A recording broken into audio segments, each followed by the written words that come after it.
અરે રોવાનું નહીં, રોજ હું કામ તમને અહીંયા હરકે નથી આચવતા? રોડોમાં તમે શાંત થઈ જાઓ. અમે તમારા દીકરા જેવા જ છીએ ને.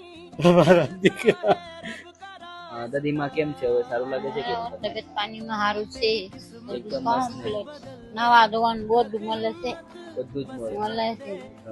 આપણને કઈ ટેન્શન નહીં. ભાઈ કે છે ને કે માસી જેને ગમે એવું ખાવાનું બધું મળે છે ભાઈ આશ્રમમાં, આપણાને ભૂકે નહીં હો. એવું? હા, સવારે નાસ્તા પાણી, બપોરે ચા પાણી નું બધું મળે છે. બધું જ મળે. હા,